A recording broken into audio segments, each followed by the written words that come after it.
Hello hi friends, welcome to Gaana. So Gaana నుంచి ఒక beautiful blouse అండి. ఈ బ్లౌజ్ వచ్చేసి డ్యూయల్ షేడ్ బ్లౌజ్ మీరు చూస్తున్నారు కదా. సో నేను ఆ డ్యూయల్ షేడ్ బ్లౌజ్ని నేను నా లెహంగా పైన ఎలా టర్న్ అవుట్ చేస్తున్నా అని. యాక్చువల్లీ నేను ఏ లెహంగా చేస్తున్నా కూడా చాలా మందికి నేను ఆల్రెడీ ఒక షార్ట్ పెట్టాను, కావాలంటే వెళ్ళి చూడండి. ఆరెంజ్ అండ్ గ్రీన్ కాంబినేషన్లో ఉన్న గ్రీన్ కూడా కాదు, అది బ్లూ కాంబినేషన్లో ఉన్న బార్డర్ అనమాట. సో దానికి శారీ పళ్ళు ఉండే, ఆ లెఫ్ట్ ఓవర్ పళ్ళుని ఫ్రంట్ పార్ట్లో అటాచ్ చేపిస్తున్నా. బయ్య కట్ చేసేది ఇప్పుడు ఫ్రంట్ పార్ట్లో ఉన్న బార్డర్ అనమాట. సో ఆ ప్యాచ్ని కట్ చేస్తున్నారు.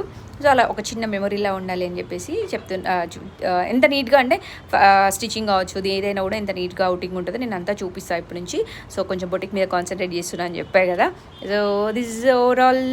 అండ్ బ్యాక్ సైడ్ వచ్చేసి బార్డర్ ఉంటుందండి, ఇది overall design. So by cut చేసి ప్యాచ్ అండ్ ఆల్సో ఇంకా నెక్ వస్తుంది. నెక్ వచ్చేసి ఆరెంజ్ ఇద్దామా లేదా ఈ గ్రీన్ కలర్ షేడ్ ఇద్దామా అని చూస్తున్నాం అనమాట. సో అదొకటి ఉంది. ఇంకా హ్యాండ్స్ వచ్చేసి అదే సేమ్ బార్డర్ అడ్జస్ట్ చేస్తున్నా. అండ్ బ్యాక్ ఫ్రంట్ అంతా వచ్చేసి ఆరెంజ్ వచ్చింది అనమాట.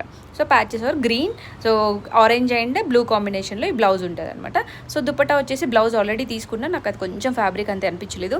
But I want to see అంత లెహంగా అయిపోయి బ్లౌజ్ అయిపోయిన తర్వాత నేను ఒకవేళ కుదరలేదు నాకు బయట తీసుకోవడం అంటే I will go with that. Or else నేను ఒకవేళ వెళ్తే, ఎందుకంటే నేను కొంచెం తిరగలేను, సో ఒకవేళ వెళ్తే నేను మంచి ఫ్యాబ్రికే తీసుకొచ్చుకుంటే ఇంకొంచెం అంటే ఫాల్ అండ్ లైక్ సంథింగ్ ఏదైనా ఇంకొంచెం హెవీ కాస్ట్లో తీసుకుంటాను అనమాట.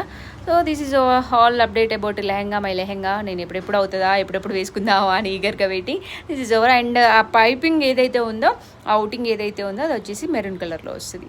Thank you, have a nice day, bye.